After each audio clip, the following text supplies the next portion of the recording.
Good evening. Buenas noches. My name is Janet Pichardo. I'm the Director of Family and Community Engagement for the Providence School Department, and I want to welcome you to the Parent University. Tonight's topic is called Positive Behavior Supports, and in Spanish is Apoyos para la Conducta Positiva. Este es el tema de esta tarde. We want to thank you so much for joining us this evening. We are hopeful that you will learn different supports regarding positive behaviors and other additional information that our friend from the Autism Project will share with you today. And her name is Minnie Ortiz. I will have her introduce herself in a few minutes. Voy a dejar que la señora Minnie Ortiz, que es de la organización Proyecto de Autismo, ella entonces la voy a dejar introducirse ella en un ratito.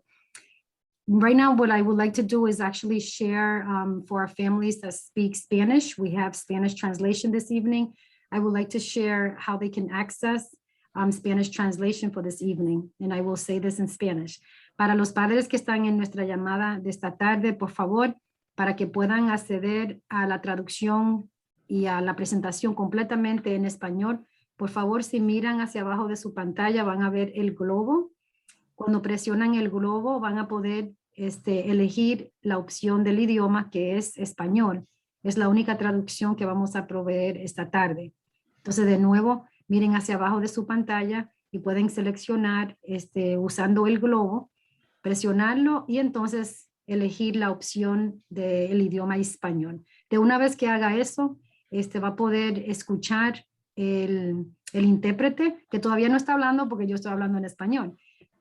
Mientras tanto, vayan a presionar y voy a dejar ya cambiar a solamente en inglés.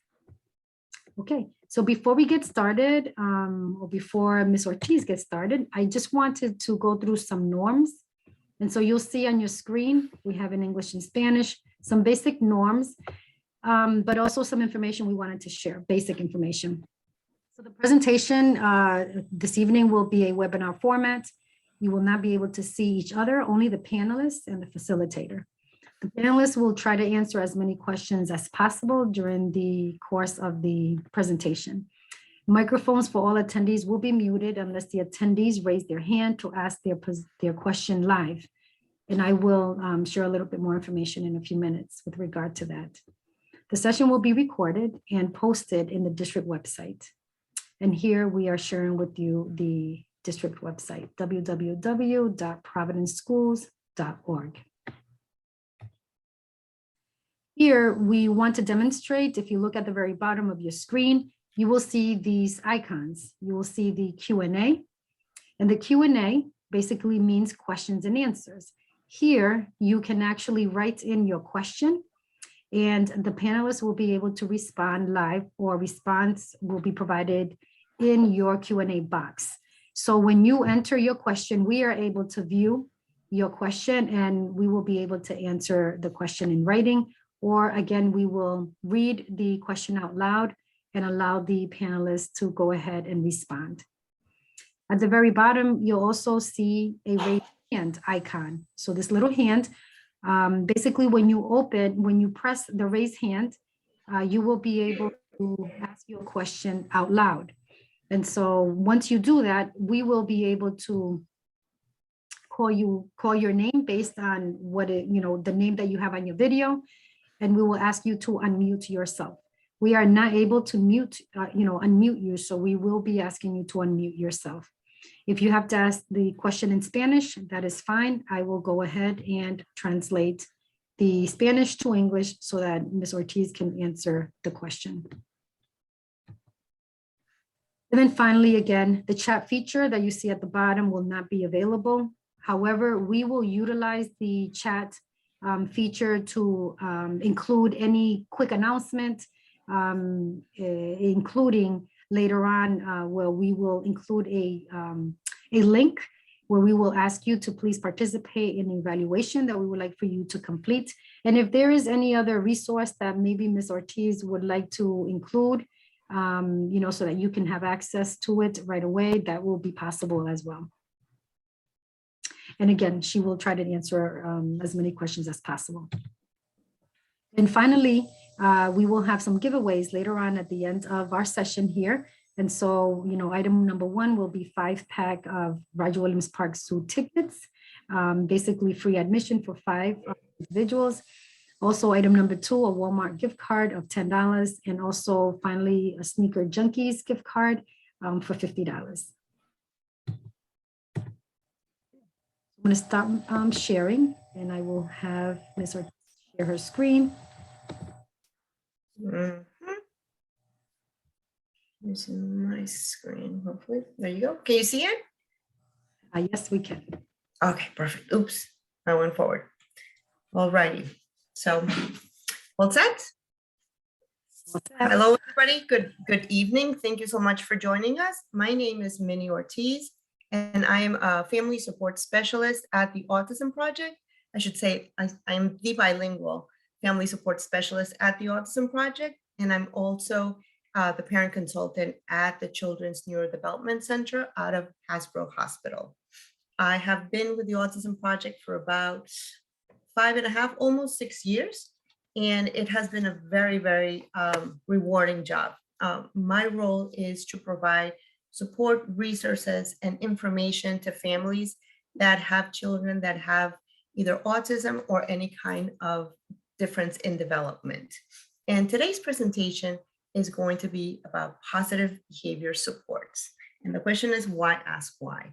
I like to do this a little bit interactive. So if at any moment you have a question, please put it in the chat, raise your hand. Let me know if you have a question that I can clarify before we continue. I should let you know that I am the parent of 5 adult children. All 5 of my kids have ADHD, and 3 of my children have autism. So I've used all of these strategies many, many times. So we will be talking about all of this in a little bit. Now, Minnie, yes. I'm sorry, if I can just remind everyone that if they do have a question, to please post their question in the Q&A, not on the chat, because they won't be able to enter anything. So it's basically entering the question in the Q&A or raising their hand. Thank you. Okay.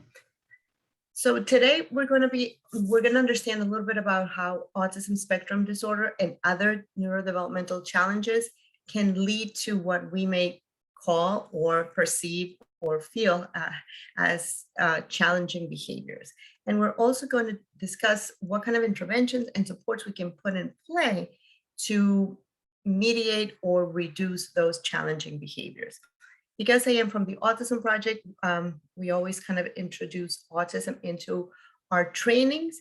And whether you are the parent of a child that has autism, or again, any kind of neurodevelopmental difference like ADHD or anxiety, or maybe you don't, but you know somebody, or even if you don't know anybody, anything that you learn here will be super, super helpful with any child that you encounter. That's one thing that I love about my job and what we do at the Autism Project. The strategies that we teach are essential for our kids with autism, but they're actually helpful for all children. And as we go through this presentation, I think you'll agree with me that everything that we talk about today can be super helpful for kids, whether they have whether they're neurodiverse or they're typical. Okay. So what is autism? Autism is a neurodevelopment disorder that is characterized by difficulties with social communication and social interaction, and restrictive and repetitive patterns in behavior, interests, and activities. And by definition, the symptoms are present early on in development and affect daily functioning. So I like to read it first and then kind of dissect it. And we put in bold the word neurodevelopmental, because it's really, really important to understand that autism is neurodevelopmental. That means that that's how the brain is wired. That is how the brain develops. It's nothing that the kids are doing on purpose. It's nothing that we did as bad parents. It's nothing that they picked up at school. It's how their brain is working. It's how their brain is connected that presents in this disorder, which is called autism. And what happens is they have difficulty with that typical kind of back and forth communication, like with friends, or just any kind of social interaction with parents, with other siblings, with peers. But it also can have repetitive movements, and the most common are when we see kids that like flap their hands, but it can be anything from that to like to pace around the room or look at objects, play with their fingers. So it can look very different for different kids, and it can look different as the child develops and grows. But it's really important to know that these symptoms are going to be present early on, and they affect how the daily function. So, but one thing that is really important to know is that it's not so much that you can see it a lot when they're little or not. It's that how they develop, it's a little bit different than the typical. And for some children, the impact is greater when they're younger. So you can kind of notice it more and then get diagnosed early, as opposed to other children where there's the differences are subtle. So it may take a little while longer for those differences to kind of impact their functioning. Okay, let me see slide 2. So when we talk about an autism spectrum disorder, what we're talking about spectrum is that it's the group of characteristics is so varied that most kids with autism are very different from each other, just like any of us, right? But we can have a child with autism that may have difficulty speaking or taking care of themselves or communicating. And then maybe we have somebody else on the other side of the spectrum that may be very bright, could be a college professor, but maybe has a lot of challenges kind of keeping friends or having a significant other, right? Because again, that autism spectrum is very wide. Back in 2012, the new DSM, which is a diagnostic manual of that we use for psychiatry, changed. And before, there used to be called pervasive developmental disabilities. And it was a big umbrella that contained 5 diagnoses: Asperger's, PDD-NOS, which was pervasive developmental disorder, none otherwise specified, classic autism, and 2 other diagnoses that when the new DSM-5 came up, those 2 other diagnoses got their own categories in the DSM, and Asperger, PDD-NOS, and classic autism kind of got put under the umbrella of an autism spectrum disorder.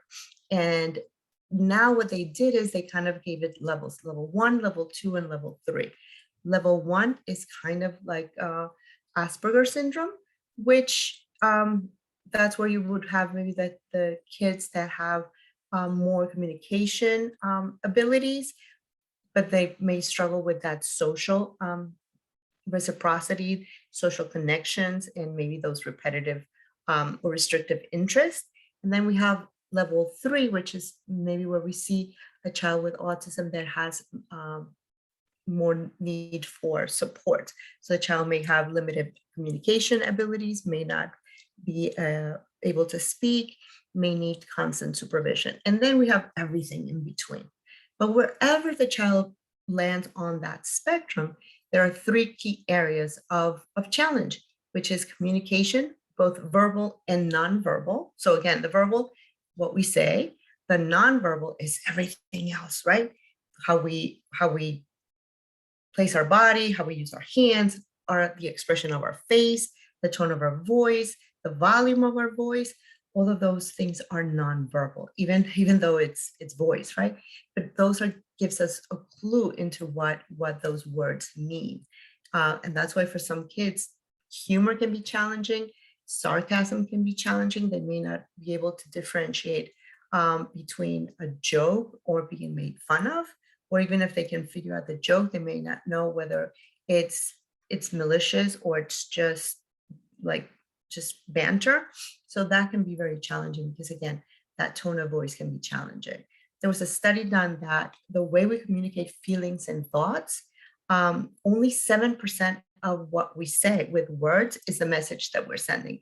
Everything else is either either nonverbal language or our body language, or the tone of voice, all of those. So for our kids, they might have a lot of challenges understanding, again, the tone and the intonation and the intent of what is being said. The social interaction is another area of challenge. Social interaction is more than making friends. Social interactions means everything that's social, right?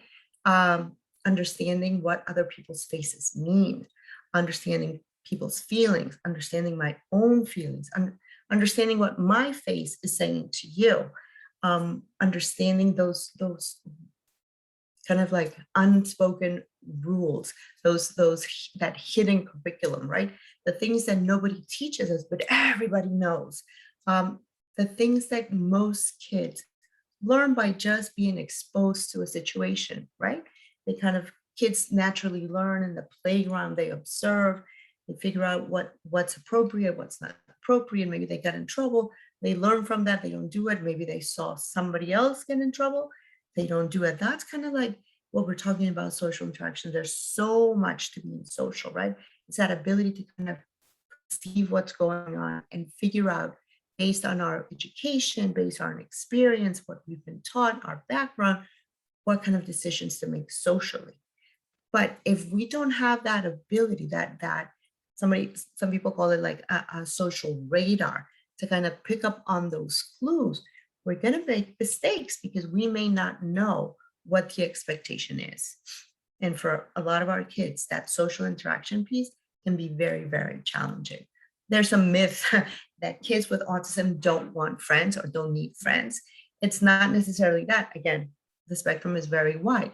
But for a lot of our kids on the autism spectrum, they do want friends. They just don't know how to go about it. They're not successful at either making friends or keeping friends. And sometimes we have to teach that directly. The other area of impact is going to be fixed or repetitive behaviors. And like we said before, we recognize that maybe the hand flapping, right? But it may be beyond that. Excuse me, I just need a sip of water.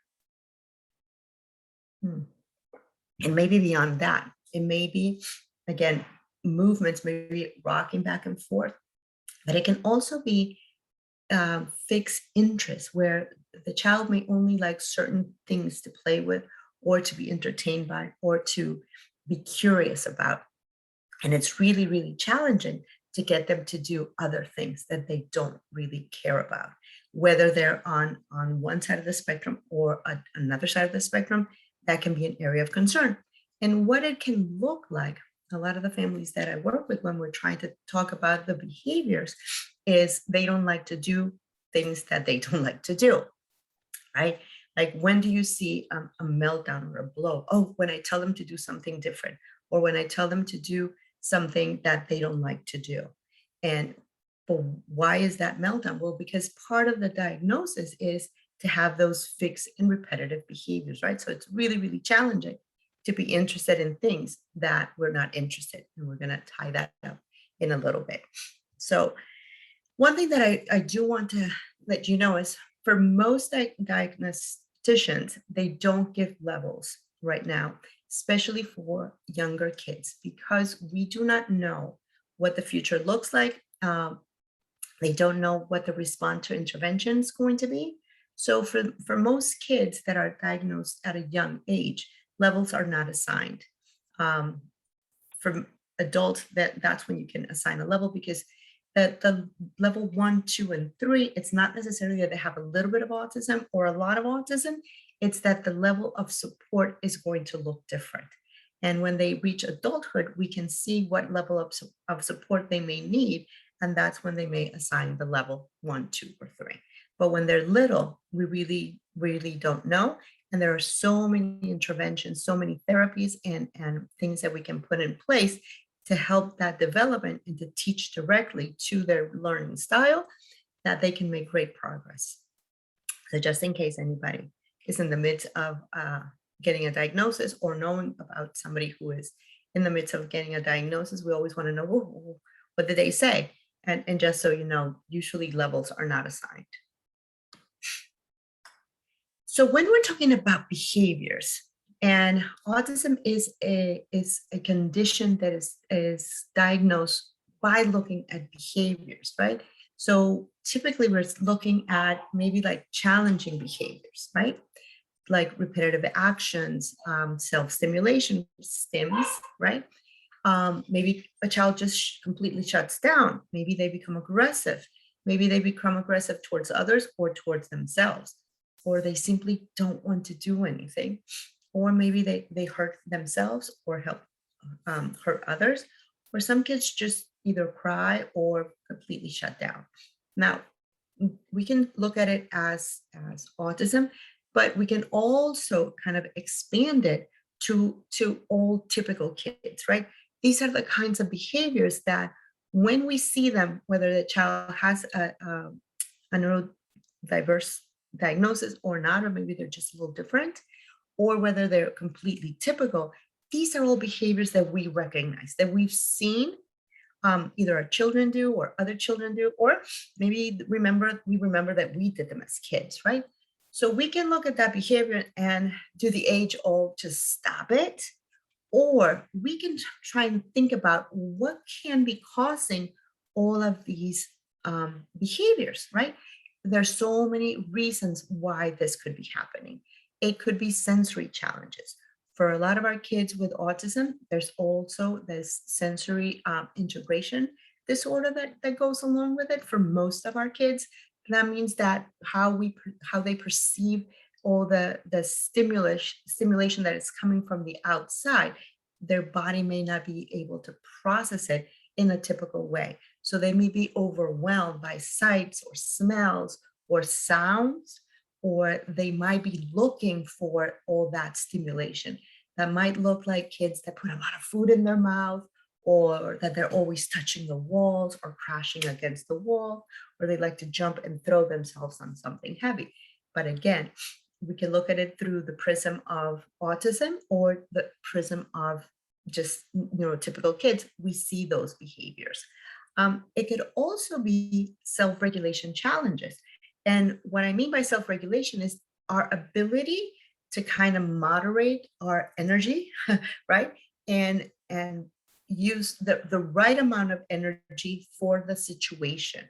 So for me to be sitting here, I came prepared, I sat down, I have a chair that's comfortable, I clear the bag, I put on my coat, I make sure that I have water so I can stay regulated, right? For most of us, we're doing something that keeps us engaged. If I were just sitting here, then my energy would be so low and I would bore you to tears, right? So I have to pick up enough energy to present, but not too much that I look like a wacko person, right? So I have to have the right amount of energy. That's self-regulation. And that is a developmental milestone, right? Not we keep learning it as we go along. And for some of our kids, whether they have autism or not, their development might not have reached that self-regulation pinnacle, right? So for some kids, they may be able to sit for story time for 5 minutes, but not 20. And for some kids, they may only be able to sit for 2 instead of 5. So we have to look at where their self-regulation skills are to see what the expectation would be. So if we have a child that doesn't have those self-regulation skills, we want them to sit quietly at story time, and they get bored and they start making noise, or they start being disruptive, or they start like poking somebody and annoying them. Again, we're seeing the behavior, but is it really that they just want to be annoying, or is it that they don't have the self-regulation skills available to them to sit for that prolonged time, right? So there are things that we can do, and we're going to talk about that. It could also be cognitive challenges, right? With kids with autism, there is a very high percentage, about 40% of kids with autism also have an intellectual disability. So that's also going to impact how they process the information, how they understand the expectation, and how they express and communicate. It could also be a medical condition. So many times our kids, again, whether they have autism or not, may not have the skills to say, I have a tummy ache, or I have a headache, or my tooth hurts, right? And they don't know what to do, but they don't feel well. So they may become aggressive, or they may become disruptive, not just because they want to be, because there's something in their body that is uncomfortable and they don't know what to do with it.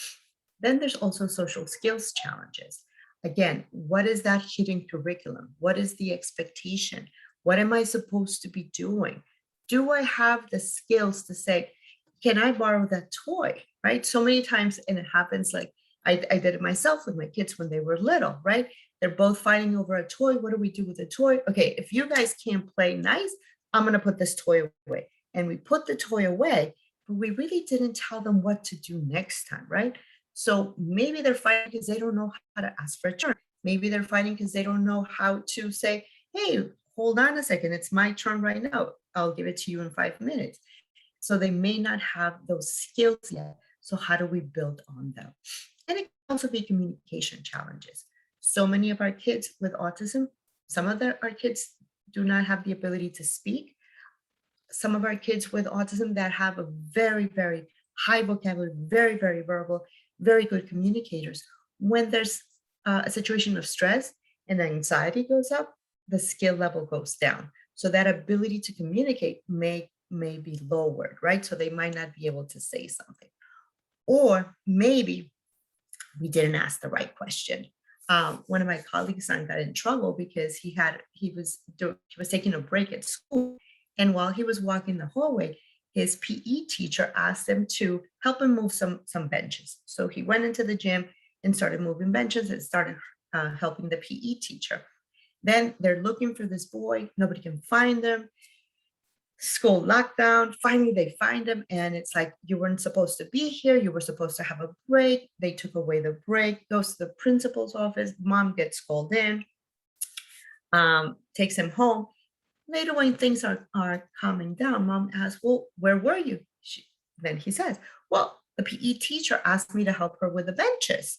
And she said, well, why didn't you say that to the principal when you got in trouble? Well, he never asked. And it was like, so this child is a child that could say exquisite by the time that he was 2.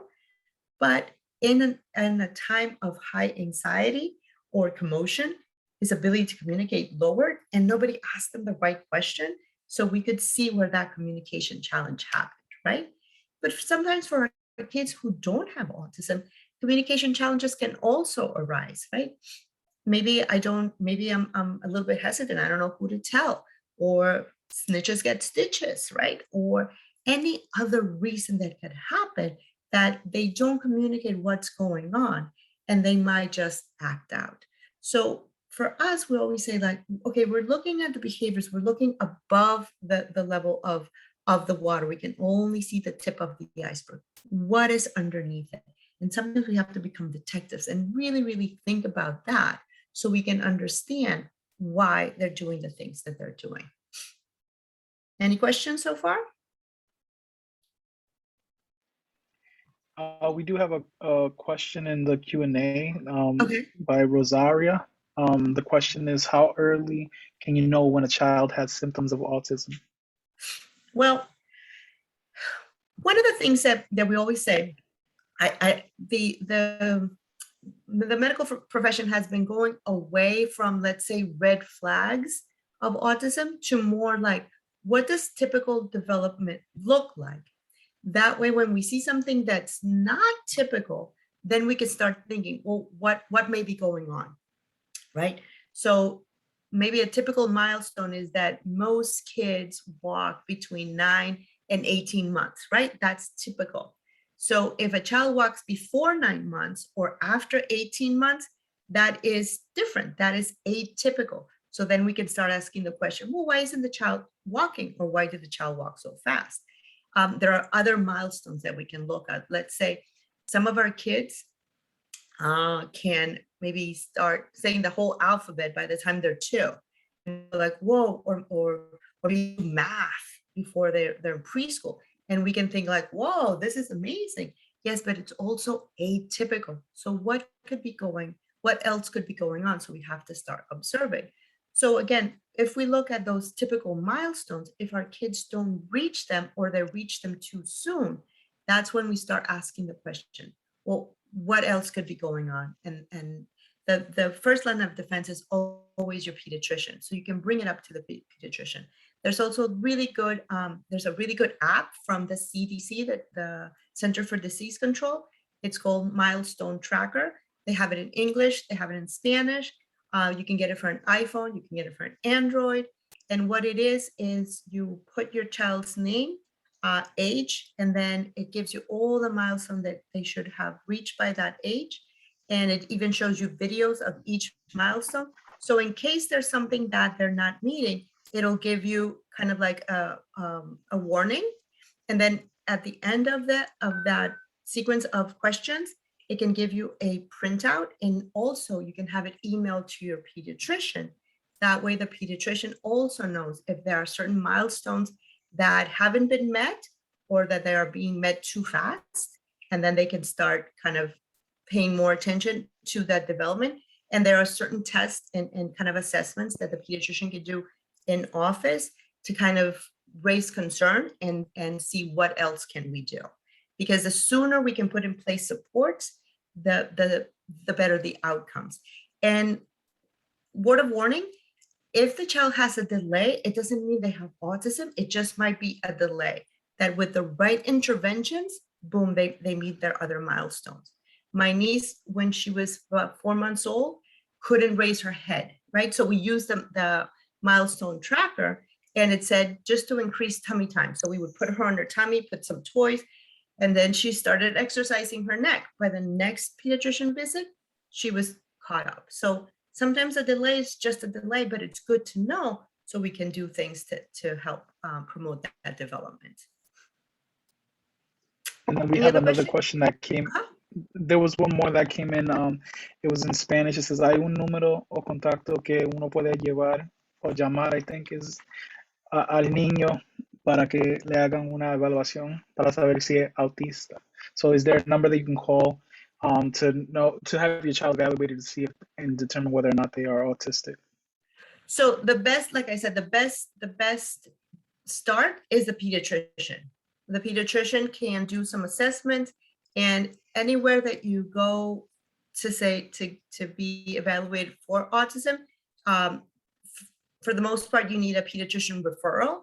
So your pediatrician is always the kind of like the best start.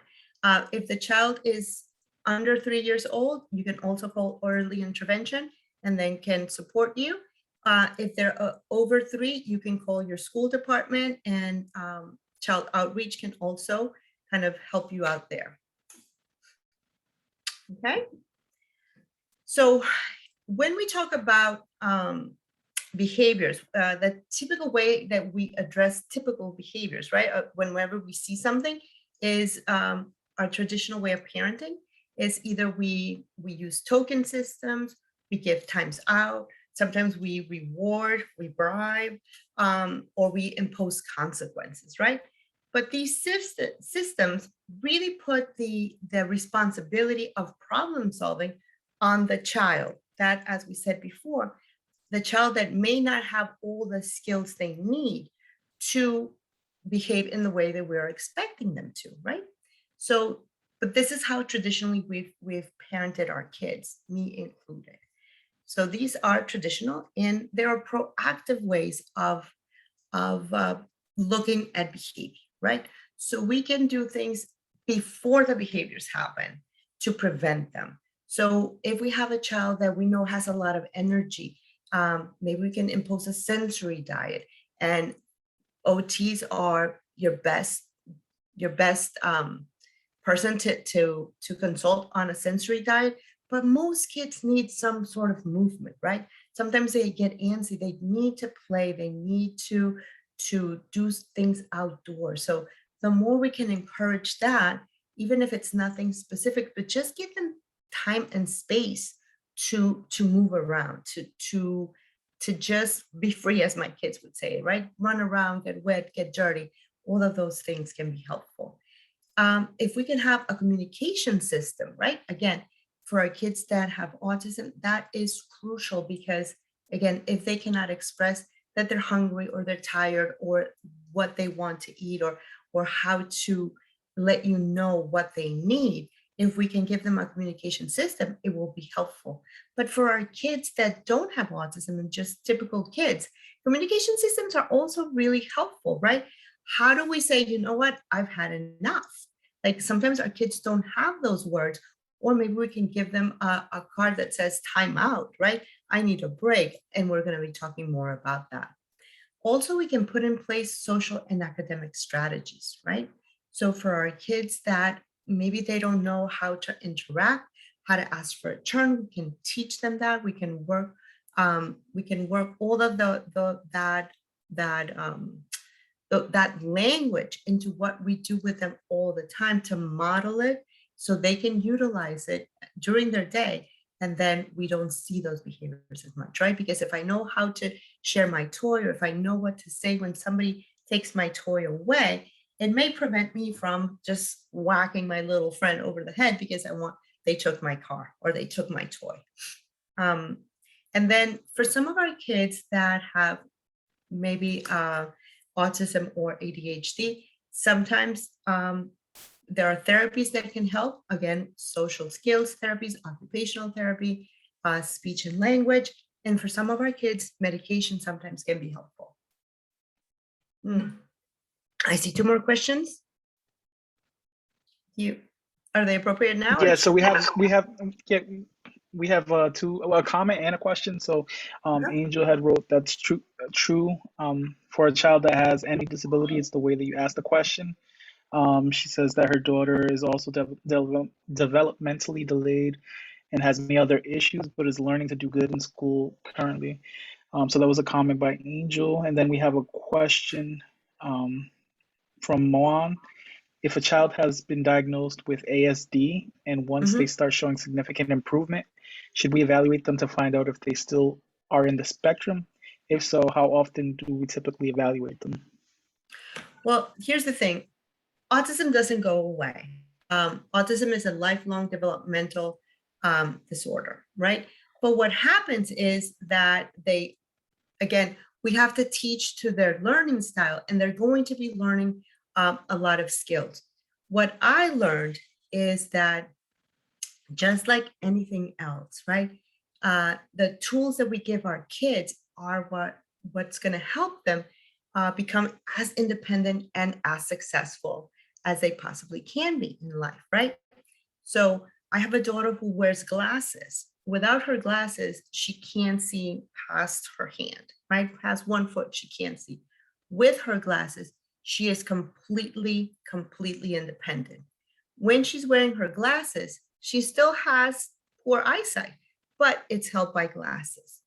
For my child with autism, even though he has really good skills and is living independently, autism is still part of who he is. And he still needs supports. They just look different than what they looked like when he was little. So the supports that he needs may be that for, let's say, Thanksgiving dinner, instead of saying like, let's do this and that, I might have to send him a text so he can remember what we're going to be doing. Or I may have to give him more information so he can plan and schedule his day so he can predict what's going to happen. I used to have to schedule it for him. He can do it for himself now. So the autism doesn't go away. It's part of who they are. But I also found that testing, you shouldn't do it any sooner than 3 years because, again, it wouldn't give you a lot of information. But throughout their lifetime, parents can choose to test, especially to get more information. And that's really what that test gives you. More information about their learning style, more information about their strengths, which is just as important as learning about their challenges. So those strengths are awesome to know because we have to use those to support the challenges, but it'll give you information. And as the child develops and gets more accommodations at school, at college, at work, or throughout life, that information is going to be crucial for those supports. So for what those supports are going to look like. Anything else? No, I believe that you answered the 2 that we had. Okay, thank you. So one of the things that we can do is structure the environment and give visual support. And this is why I say that these kind of strategies, even though they're crucial for our kids with autism, they're helpful for everybody. And if if you need proof, just think about what happened when COVID started, right? All of a sudden, so much information, right? Go to the grocery store. There's dots on the floor where you should stand. There's visual information on the door before you walk in. Everything was giving us information, what to do, how to wear our mask, where to stand, how to do this, how to that. Why? Because it was a new situation and nobody knew what to do. So we all needed that information so we could, first of all, stay calm. And secondly, do the things that we needed to do successfully, right? So that was a great, big, chaotic event. But for our kids, that information that they need day by day is just as important, especially if they have autism or any kind of developmental challenge. Why? Because if you're unable to predict what's going to happen next, your anxiety is going to go up. And when your anxiety goes up, everything seems like a threat. And when everything seems like a threat and you're in the state of survival, right? It's like, oh, what's going to happen? What's going to happen? Then anything that comes your way is going to set you up. And when we are in that survival state, we really only have 3 skills. We either fight, or we take off running, or we just freeze, right? And get paralyzed. So if we do some of those things, if we're fighters, that's when you're going to see chairs being thrown, hair being pulled, or people getting punched, right? When you run, that's when you're going to see kids that are at risk for eloping. And when you freeze, then that's when we see kids that just completely shut down and I don't care. I don't care. Why? Because they don't have the resources to keep going. So how do we reduce that anxiety? Well, we give predictability, right? So for kids on the spectrum, change can be very, very challenging. Again, because if I cannot predict and you change one thing, I don't know what else is going to change. So again, I'm going to be on pins and needles all day long. So if you can give me that information ahead of time, today there's going to be a substitute teacher. It's Miss So-and-so.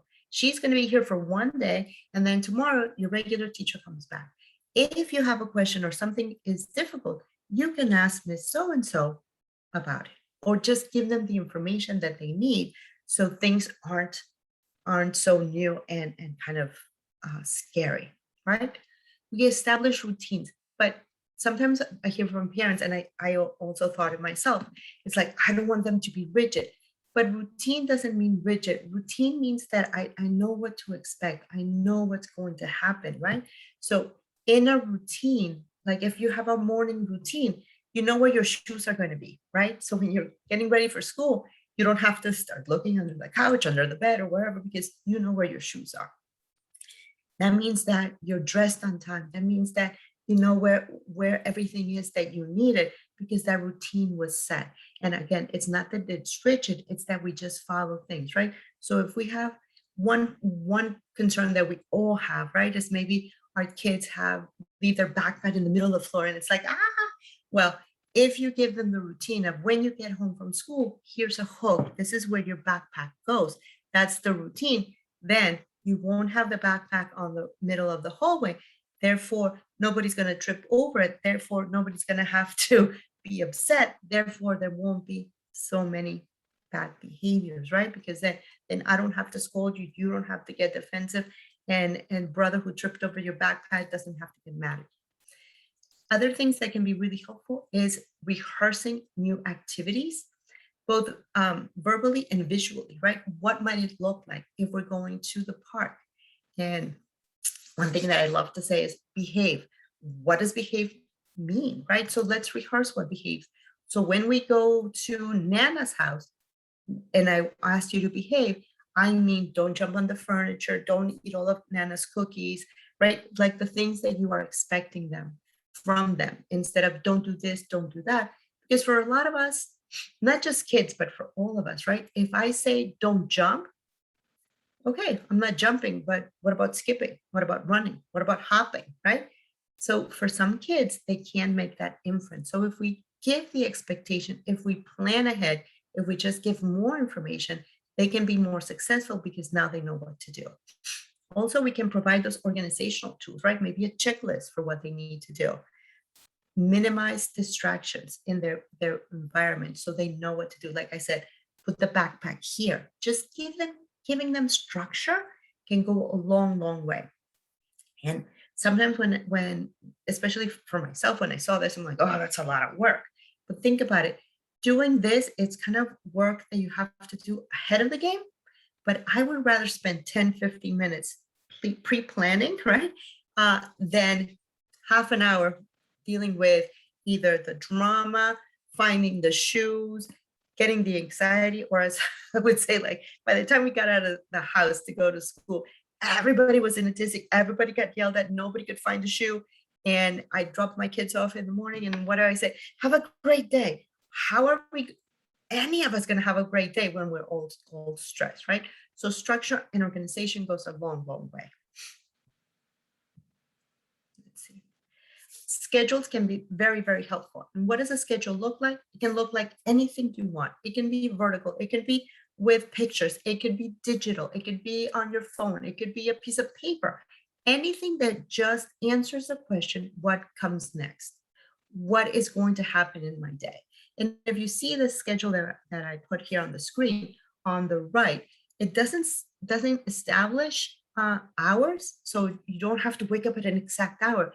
It just kind of gives you the sequence of what to expect in that morning routine, right? So you wake up, you eat breakfast, you clear the dishes, everything that you need to do. So now you're prepared, you're ready for school. It doesn't have to be a schedule for the whole day. It could be for an activity. It could be for a period of time during the day. It could be for the nighttime, the morning, and it could be several.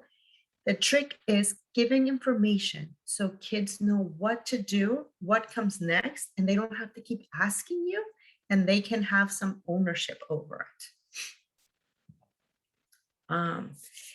And we also have to think about skills. What skills do we need to teach our kids? We use the word wait so easily, right? Oh, just wait. Oh, just wait 5 minutes. What does that really mean? So waiting is a skill that needs to be taught. And if you have the slides, you can read about this. I don't want to take up all your time because we're running out of time. And we do have videos on YouTube for the Autism Project. And Jonathan, I can send you all of those links and then you can share them with families.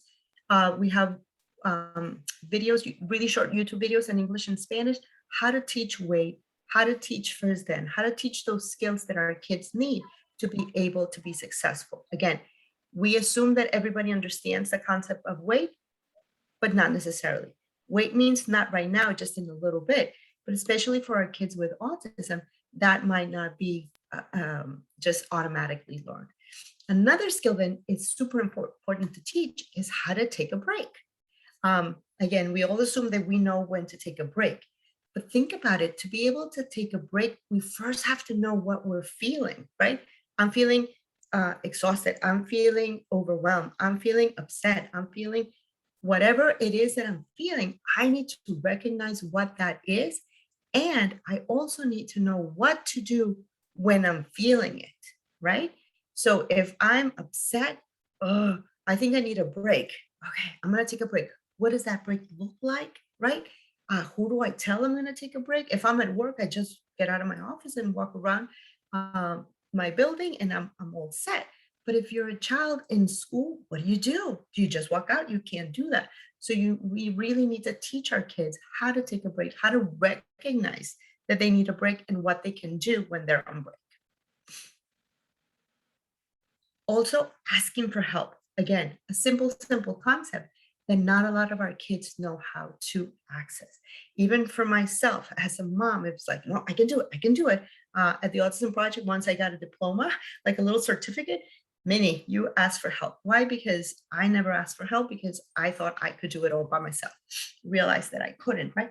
But for our kids, teaching them that first of all, when do I need help? Who do I ask for help? What does help even looks like, right? It's a skill that we need to teach.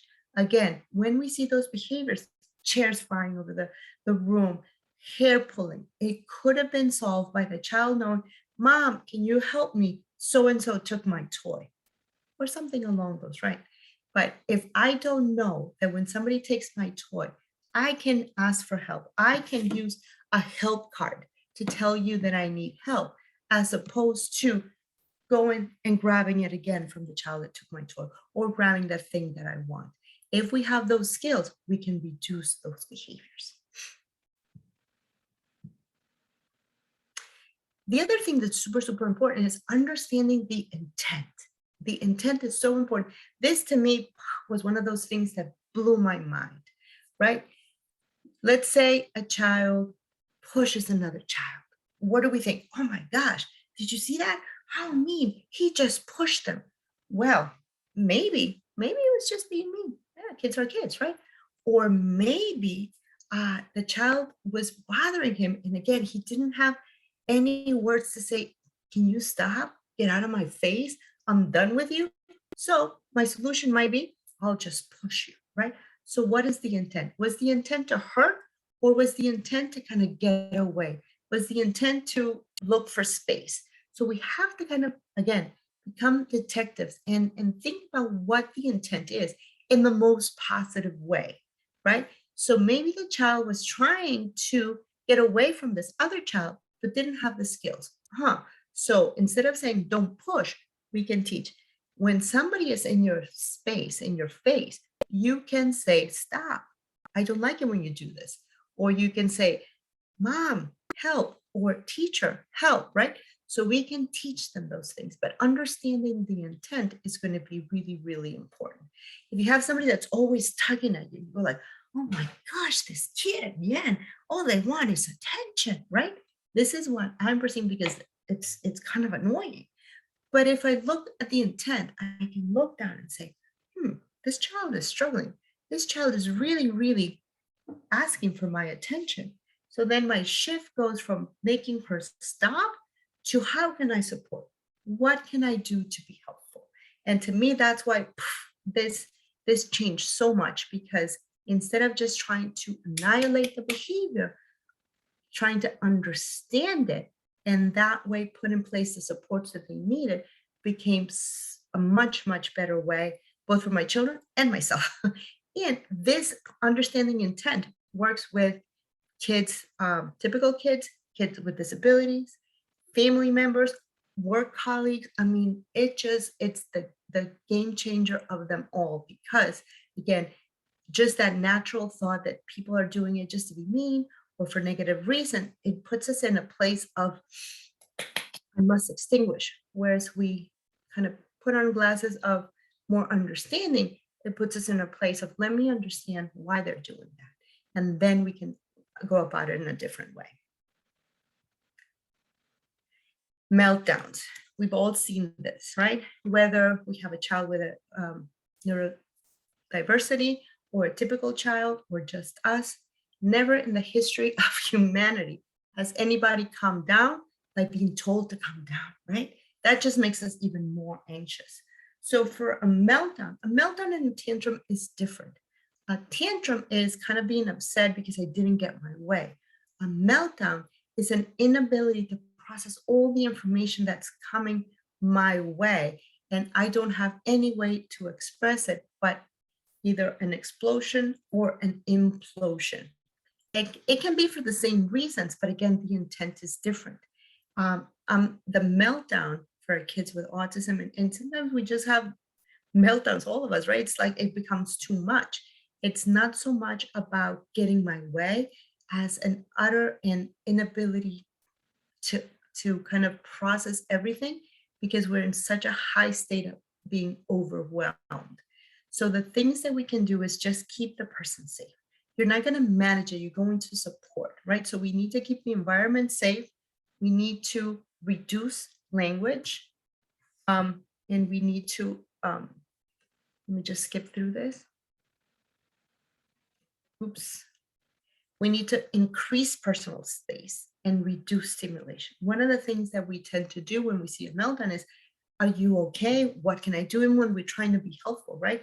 We may talk a lot. I love to talk, so I'm guilty of that, right?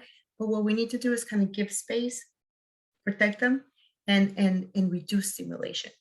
Another thing that's not helpful is kind of trying to teach them, see, I told you you should have done that, because in that moment, nobody's learning anything. The goal is to just take the person to a safe space or make the space safe for them, and then just kind of ride the wave.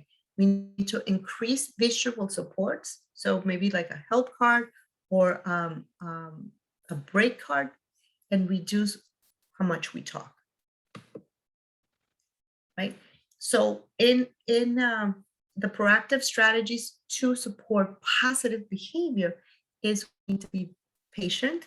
We need to increase visual support. We need to give kind of a little bit of wait time.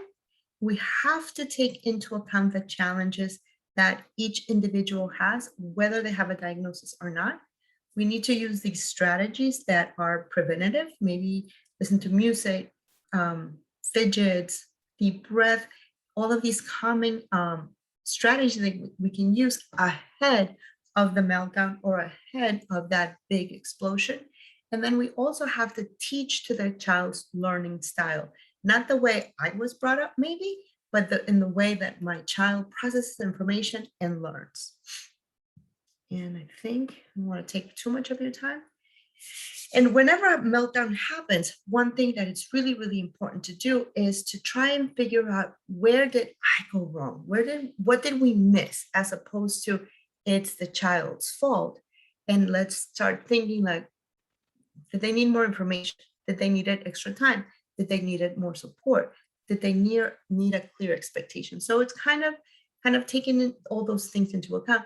And I'm not saying let them do whatever they want, but we have to kind of give them the tools that they need to be successful. And sometimes we miss. I know that I missed a whole bunch, and I was like, how did I not think about that, right? Like I said, behave. Well, what does behave mean? If all I'm telling them is to behave, and they're behaving the same way they did last week. Oh, but last week they were outside, and this week they're inside. The behavior's going to look different. So instead of giving them a general instruction to behave, I need to give them something specific that they can do when they're in this inside space. Is there a question? Yeah, so we have a comment, and then Carol has her hand raised. I don't know if you wanted to take one before the other, or so let me just go with the comment, just because we can post it so So the comment is, my son has dual diagnosis of ASD and ADHD, and we have gotten wonderful support from his school. However, I strongly believe that with integrated classroom comes the problem of other children not understanding why a child like my son behaves differently than they do. This understandably leads to conflict. This needs to be more communicative. There needs to be more communication and education within the schools, so these children can all have a chance to really get each other. Exactly. And then, if I can just say something before we read the other question, I think that's a great point, and that's why I'm so happy that so many families tuned in. And I don't know if everybody has a child with autism that is in this presentation today, but if you are, I'm so happy. But if you are not, that's also kind of gives us an opportunity for people that may not have firsthand experience with a child with autism to learn a little bit more. And I'm a great believer in ripples, the ripple effect, right? So the more we understand autism, the more we can, when we see something, we go like, oh, that's what they were talking about. Oh, so instead of thinking like, oh my God, that kid's so bratty, you go like, I get it now, right? So then the ripples grow, and then we bring it to somebody else, and then the ripple grows. And then the more we understand, the easier it will be for our kids to be in those integrated classrooms. The richer that integrated classroom will be, because we'll have kids of all different neurodiversities, right? And the thinking out of the box, the really, really good friends can all be together because we understand each other. So that's might point to that.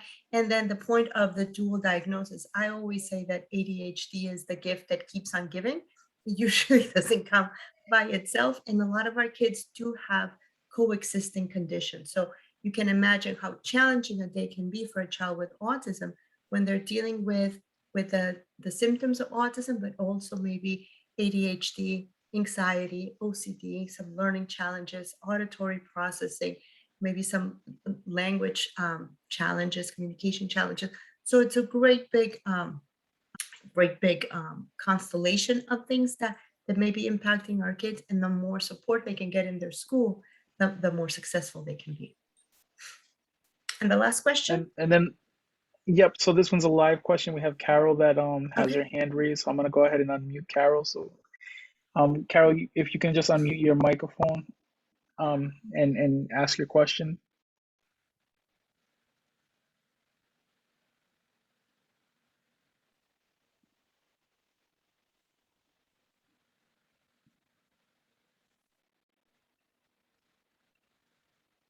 Carol, if you can hear me, if you could just unmute your microphone and ask your question.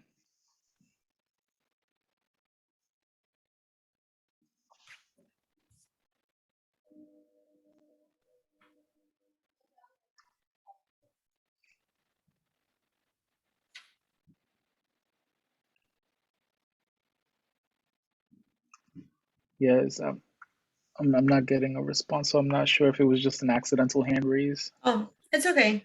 So last thing, I do have these resources here.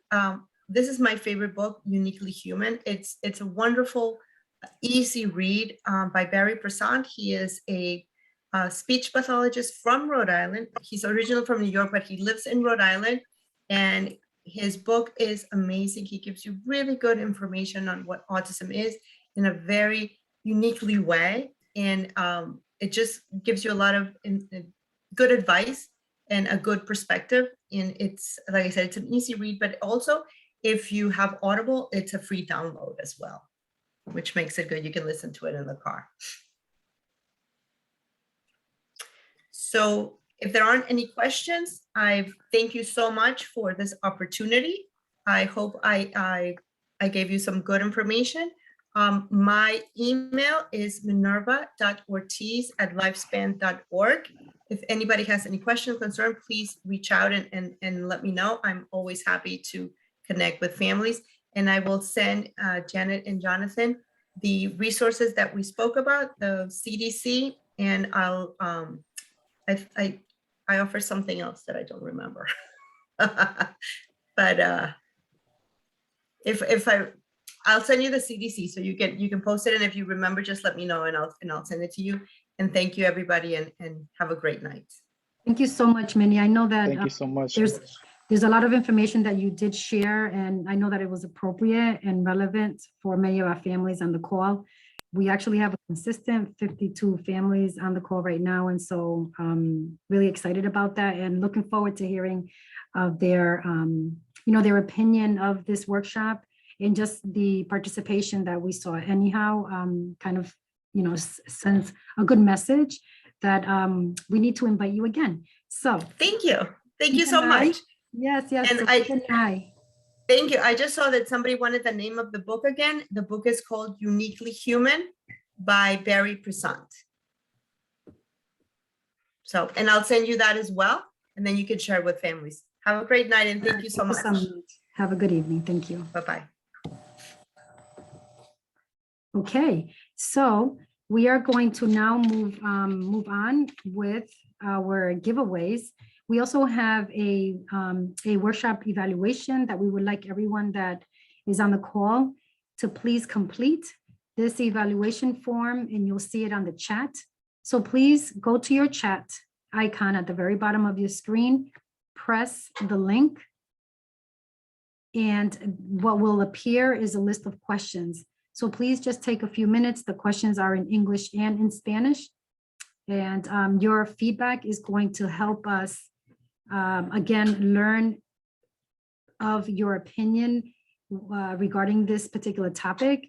We are hopeful that that you did find it helpful for yourself and also for your family. As parents, because I'm a parent as well, Information like this is super helpful, just because you never really know as a parent whether or not you're doing things right, or that you tend to have family members or even friends that might need some of the advice that Ms. Ortiz had shared. And so I'm hopeful that you will take some of the information that was shared and pass it on to others. Right now, I know that you are seeing on your screen a timeline here, or a clock. Pretty much we have about 4 minutes. We're giving you 4 minutes. For those of you who are still on the call, we have about 46 individuals, but that includes us as well as facilitators, so about 40 that are on the call. So please, I hope that we can get a good number of you to provide us some feedback. Again, go back to the chat, the icon at the very bottom, click on the chat, and you will see a link. That link, once you click on the link, questions will appear. And again, these questions are regarding this session, and asking you basic questions of what you thought about this particular topic. But also, we would like to learn what other topics you would like to learn more about. And so please make sure that you complete that form, just so that you also know, by completing the form, you will be entered into a wheel in a few minutes. So we're going to raffle off some of the items that we mentioned earlier. We have 3 giveaways, and they are, a 5-pack Roger Williams Park Zoo admission tickets. So 5 admission tickets, also a $10 Walmart gift card, and also a $50 gift card to Sneaker Junkies. So again, we have these giveaways that we will be raffling off in a few minutes. You'll see a wheel that will appear on your screen. And if you completed the form, your name will appear. So we want to ask you to please complete that form and make sure that, that you provide us some feedback. We want to make sure that we are offering topics that families are interested in. So we do have a spring session that we will start in March, and it will run from March through May.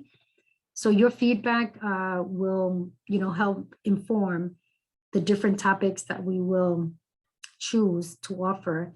And also the topics will help us, with good timing, reach out to other experts and other organizations. For instance, tonight's session that Ms. Ortiz represents is the Autism Project. So that is a local organization. So we are trying to make sure that we tap into our local agencies and friends who are here to help us out. And so in the chat also, I am going to enter the address to our office, so that those of you who are winners for this evening, for these 3 items that we will be giving away soon, you know where to claim your prize. So please make sure that you look at the chat right now, and the address is there.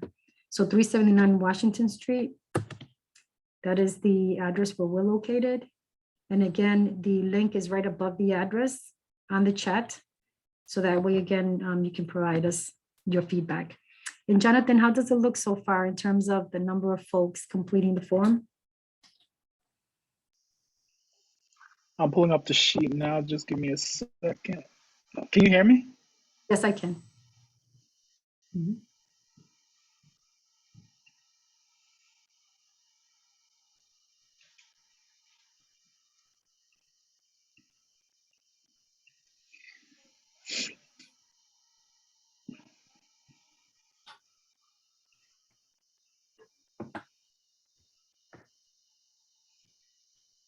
So we have 30 seconds. Hoping that we have a good number of folks who've completed. We do. Very good.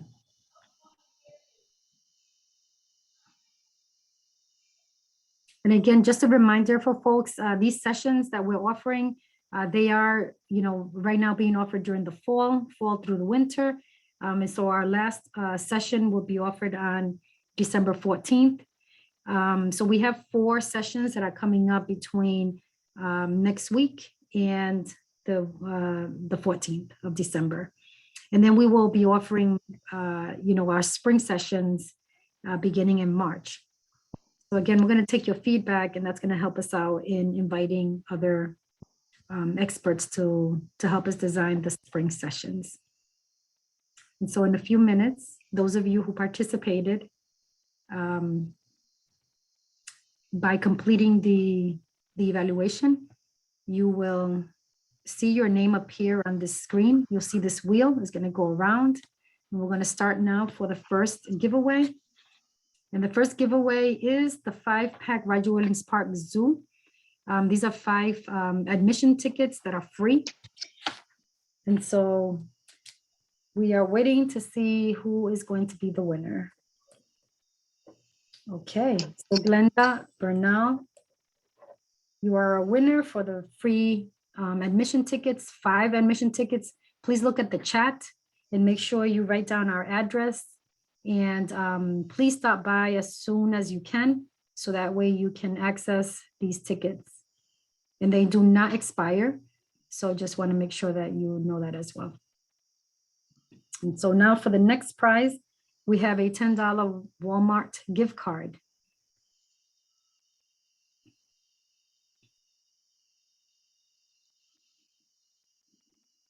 Okay, Evelia Zamudio, congratulations. You have this Walmart gift card. We will hold on to these prizes and obviously reach out to those of you who provide the phone number. But again, we did provide you with the address of our office. Please make sure to stop by before the holiday break. So again, our last prize is Sneaker Junkies of $50. And this is a local store here in Providence. And the winner is Anna Rivera. Congratulations, Anna. And congratulations to all of our prize winners this evening. It's about 7:10. We are so happy and thrilled that you were able to attend our session this evening. And I want to thank also our interpreters on the call. Thank you again for your support. And so with this, we end our session for this evening and hope to see you at our next session. The next one is on Wednesday, which the topic is homelessness and where to go for help. So please make sure to join us tomorrow at our next session. Good evening. Thank you.